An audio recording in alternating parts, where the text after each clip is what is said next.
Hey, what's up, hustlers? I hope you're having an incredible day. If you are here live, it is Remembrance Day in Canada, it is Veterans Day in the United States. We're doing this at a very special time. If you are listening on iTunes, wherever you are in the world, we are close to hitting the 100 country mark for this show, which is just massive. And whatever it is you're doing right now, just taking the time to listen, to watch, I want to acknowledge you. My name is Susan Sly, and I want to welcome you to Bulletproof Monday. Bulletproof Monday is the show that I created to help small business owners, solopreneurs, startups to really succeed, to become bulletproof. So whether we're talking about social media marketing tactics, or we're talking about mindset, or we're getting in the weeds just in terms of being productive, that's what we're all about. So if you want to share this, if you want to comment on it, I will go and look at your comments. So with that, let's get into the goods. We're going to talk about adding value today. And I want to acknowledge everyone who has served their country, either in the military, in the police, in corrections, whatever it is you've done in order to protect the lives of others, that we may enjoy our freedoms. And many years ago, I was a federal corrections officer in Canada, and that doesn't come without its dangers, believe me. So I too have served in a capacity. So I want to acknowledge everyone and thank you again so much for your service. And I'm that person. If I'm going through the airport or wherever I am and I see someone in uniform, I always stop, to just thank them. And so thank you so much. It is so selfless. So thank you. Adding value to others is massive in business. And when we think about it, businesses that lead with this concept of how can I add value to my clients and customers, they're the ones that ultimately go on to become massive companies. So when you think about it, Apple as an example, they said, the value we want to add to our customers is we want to simplify. And one of the ways they did that was when you have your Apple ID, when you get a new Apple device, you just plug in your ID and suddenly, poof, all your stuff kind of just migrates over, and it's fabulous. And it was a great value add. Netflix, Reed Hastings, he said, you know what, I want to add values to others because I want them to, with their families, conveniently be able to watch movies from the comfort of their own home without having to go to a video store. How many of you remember going to a video store back in the day? I do. Without having to do that, or going to the theater if they didn't want to do it. And let's face it, going to the theater, sometimes I do it. And, I would say that it's a wonderful experience, but by the time you buy all the movie tickets and stuff for a whole family, it's a lot of money. So what Reed Hastings said is, what if we could, on a subscription basis, add a ton of value to people? They could watch unlimited movies, television shows, custom content for $20 a month, like in and around that area. And that's what he did. He had so much value. Social media platforms, the ones that became hugely successful, they started with, how do we create value for people? How do we really help them? And so thinking about that very deeply, thinking about your business, thinking about what you do, that's the question. How do I add value? As individuals, sometimes the problem can feel overwhelming because we might be already tired. We're wearing multiple hats. Maybe we have a day job and a side hustle, kids, aging parents. Oh my gosh. My dad is 80. I get it. Pets, we've got, volunteer work, boards we sit on. And at the end of the day, you might be like, oh my gosh, Susan, I'm so empty. Where can I physically find the bandwidth to be able to go add value to others? And I'm going to give you today 3 simple ways that you can add value, but I also want to share some powerful examples of how adding value to others really grew and scaled businesses. So recently, there was a show called Undercover Billionaire, and it aired on Discovery Channel, and Glenn Stearns was the undercover billionaire. I happen to know Glenn. I am very blessed to sit in a prestigious round table of people, 32 people, who come from various industries. So Glenn is one. Brandon Steiner, who made over $60 million selling dirt from Yankee Stadium. I've had him on my show many times. He's another. So there are 32 of us. And Glenn is just a beautiful person. His wife, Mindy, just outstanding. And he is a self-made billionaire. So no one gave it to him. He created it for himself.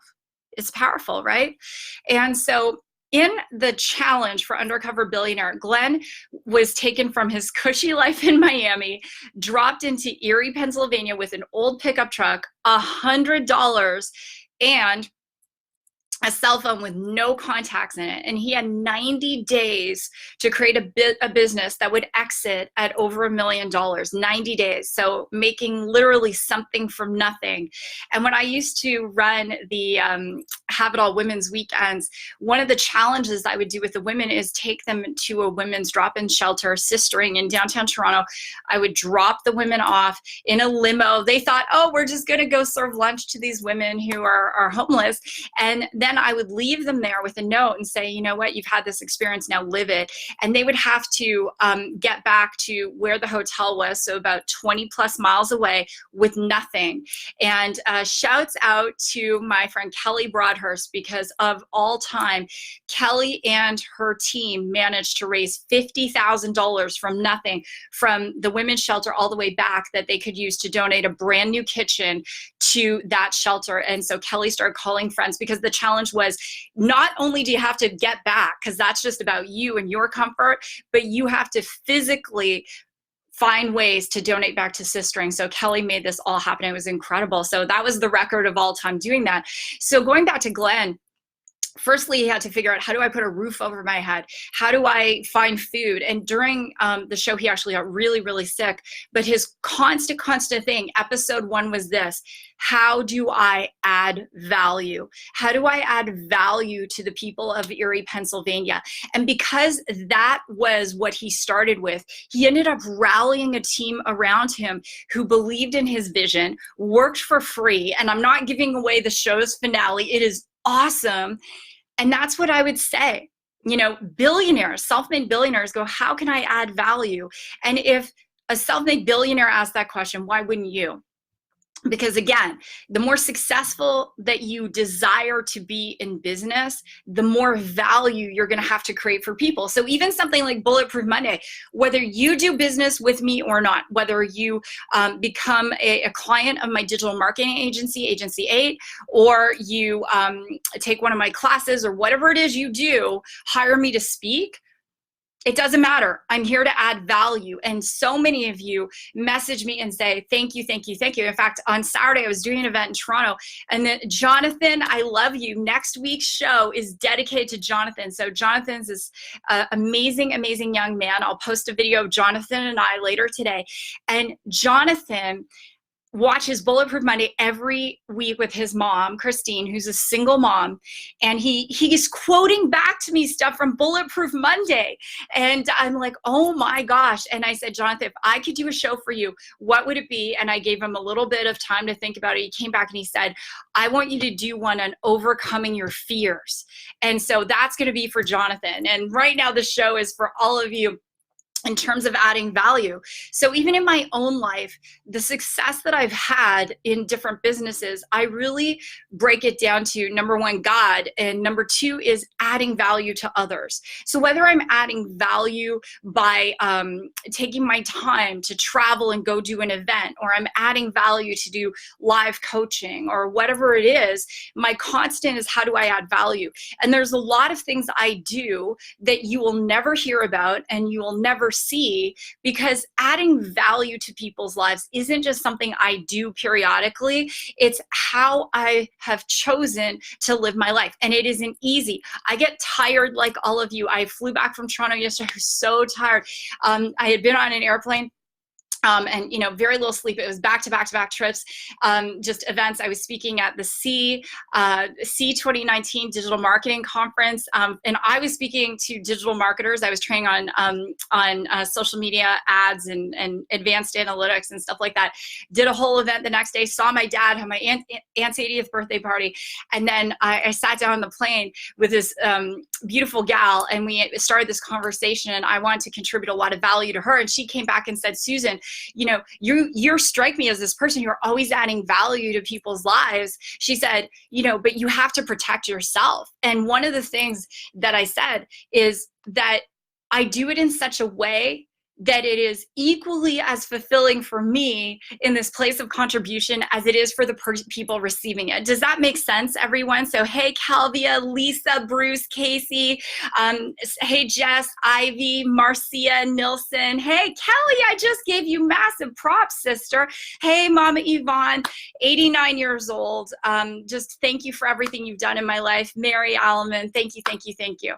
So let's get into 3 ways that we can provide value that are going to help us increase our businesses, help us, be better parents, better humans, better sisters, brothers, friends, children, lovers, all of it. The first one is adding value with our time. So time is a commodity. If you are a single parent, if you, have aging parents, if you have a combination of all those things, you might go, well, where am I going to get the time? And time is a choice. We all have the same amount of time. People who make more money, they just tend to really optimize their time at a much higher level than those who don't make a lot of money. What I mean by that is any of the studies I've ever shared with you about, wealth, people who make a certain amount of money, a lower amount of money, they tend to watch more television than those who make a higher amount of money. There are all sorts of statistics that go back to that. That's another show I can do in the future. I'll repeat that topic. But anyway, time. So, when I chose to coach cross country for my son, it was no easy task. Some weeks were over 10 hours by the time we did practices. But if we had meets, organizing the race schedule, organizing the workouts, all of that stuff. And then on top of it, all of the kids had learning differences, right? And so this year, one of my kids had 2 of them had some behavioral issues. One, God bless him, he would just wander off during workouts, like crazy. And then another one, might do some swearing or some back talk. And then I'd say, hey, listen. And he'd be like, sorry. Like it was not simple. And one of the parents came to me and said, oh, if I had as much time as you, I would coach too. And I was like, wow. I didn't say it, I wanted to, but I didn't. I was like, oh, okay. But I'm co-CEO of an AI company. I'm CEO of another company. I've got my brand. I've got my direct sales business. I've got 5 kids, a husband, need to get my workout in. I don't have a lot of time. That's what I'm saying in my head. I was like really nice about it. I'm like, oh, okay, yeah, whatever. Anyway, the reality is some of the people I know who are the busiest, they are the first ones to carve out time if they have a friend in need, if there's an opportunity to mentor young people, whatever it is. And I have friends who make a very significant amount of money, a lot of money. And they're the first ones. If I need something, they will drop everything and pick up the phone and have the conversation. And you know why that is? Because over the years, I've selflessly added value to them. And value doesn't keep score, and nor should it. But I can promise you the people in your life who tend to add value to you, you are the first person that if they need something, you're going to pick up the phone too. So we can add value with our time. And I want you to ask yourself, where is an area you could be adding value to someone's life or a group of people's life with your time? Could you do a mentorship group? Could you volunteer? I mean, again, we should never be keeping score, but I promise you in business, some of the wealthiest people are also the most philanthropic, right? Number 2, we add value with our belief. We add value with our belief. So Denzel Washington, this is a great story. So here's this kid, his dad was a preacher, they didn't have a ton of money growing up, but Denzel, he went to the Boys and Girls Club and, he sort of got into a little bit of acting and different things. But by the time it came time for him to make a decision on would he be an actor or not, he wanted to go to Fordham College, and they had a very prestigious drama program. And he wasn't sure. And anyway, his English teacher, whose name was Bob Stone, wrote a note to Fordham, and they said, unless you have the time, to effectively mentor this talented young man, don't bother accepting him. And so Denzel Washington kept that note of belief. Every successful person on the planet, they had to borrow from someone else's belief. And I promise you, Jack Canfield, Mark Victor Hansen, they had the same mentor. Napoleon Hill had a mentor. All of these incredible people had mentors. And so, Tony Robbins, Jim Rohn was his mentor. Jim Rohn believed in Tony Robbins before Tony Robbins believed in Tony Robbins. So at the end of the day, we have to borrow that belief. And I've had some incredible people who believed in me more than I believed in myself. And I had to borrow that belief. And there was a beautiful woman, and her name was Kathy Smith. And every time we would do a call, she was like, Susan, you're amazing. People are going to know your name. And I had come from a place where I'd been divorced, homeless, sick. I had made a lot of money. I lost a lot of money, and I didn't have a lot of belief, but every single phone call nonstop. And she would write notes. I believe in you. It was just, it never ended. And I, God rest her soul, she passed, but it was her belief that fueled me in business. My friend Ken Coven, who passed a few years ago, I knew Ken back when I was a personal trainer. I used to train, him, and I trained his family and so on. And Ken always saw more in me than just being a personal trainer. Not that there's a just being a personal trainer, but I was a personal trainer when it was sort of the beginning. So personal training was kind of like, oh, I have a trainer, just like I have a gardener and I have a mechanic and a housekeeper. Like it was kind of that. We didn't have the celebrity trainers and stuff we have now. And he always saw more in me. And he's like, hey, Susan, you can do it. You're driven, you're tenacious, you can do it. And up until he died, he never failed to pour belief in me. And he was always the first one. If I was going off course a little bit, he'd be like, whoa, get back here. Another mentor, Jimmy Smith, Harvey McKay, the list goes on and on. I've had some beautiful people in my life who believed in me. And when I was little, I grew up in a housing project. My mom and I didn't have money for food. One day I took Monopoly money to Sobeys grocery store in Clayton Park and tried to buy food, and they laughed at me. Eventually they took pity on me. They gave me a loaf of Wonder Bread. I came from very humble beginnings. When I got to go live with my dad, he and my grandmother had a Chinese restaurant. I've cleaned toilets, I've done dishes. Like there's no end of jobs that I've done. And at the end of the day as well, I had people who were racist against me, sexist against me, judged me for all sorts of things. I still have that stuff happen today periodically, but because of the people who poured their belief into me, it strengthened me. And I'll acknowledge my friend Jeff. Every phone call, Susan, you're amazing, you're amazing. And that kind of stuff means so much. And my question for you is, are you doing that enough? Are you pouring belief into your kids, into your partner if you have one? Are you pouring belief into your clients, your customers, your prospects? Do you leave people feeling better for being in your presence? Because if you're not, do a better freaking job. I have one more. And I just want to say, my next live coaching is coming up on November 19th. I'm going to do it at night. And it's only for people on my list. If you're not on my list, www.susansly.com. Don't worry, I don't spam you.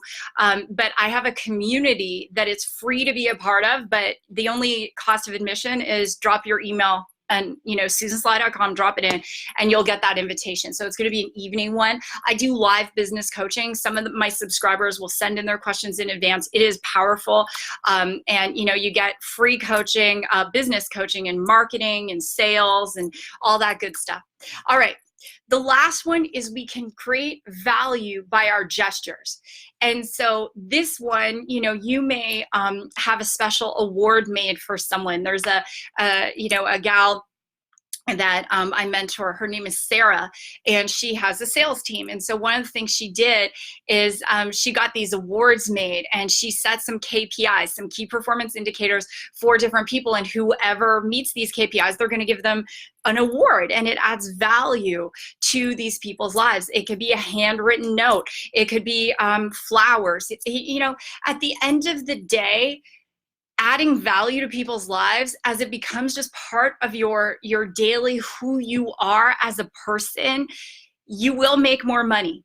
And it might not come from the people you're adding value to. It might come, in other ways. You will feel more fulfilled. You'll feel happier. You'll have more energy. You'll be on fire. And I'm just going to finish with a story that happened last week.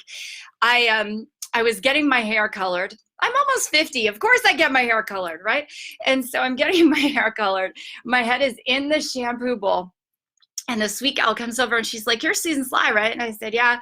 And she said, "You might not remember me, but I used to do blowouts in your hair." And she said, "You were always coaching me and mentoring me and doing it in such a way that changing my life, even though those ideas seem to come out of my mouth, it was you putting those ideas in my head."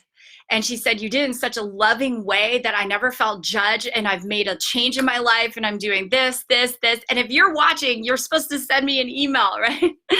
Anyway, so part of this whole piece is when contributing and adding value just becomes part of who you are, it will come back to you. And you're not always going to know whose lives you're touching. Like, some of you have never commented on Bulletproof Monday. You've never shared it. I don't care. If I'm adding value to your life, helping you grow your business, then I feel extremely fulfilled and I'm grateful. So with that, if you're not on my list, drop over to susansly.com, get on the list, because live coaching is going to come up. It's going to be awesome next week. It's one of my favorite things to do. There's some great things coming, coming up, that are all free that I'm providing. I always kick off the new year with a live webinar, topics for 2020. We cover marketing and habits and how to really grow and scale your business. So that's going to be coming up in January. But again, all that stuff is just for my list. I don't advertise it on social media. So with that, God bless. Go rock your day. If this has been awesome, or, maybe not awesome, I don't know, just do a comment, share it. And with that, God bless. And I will see you next time. Bye, everyone.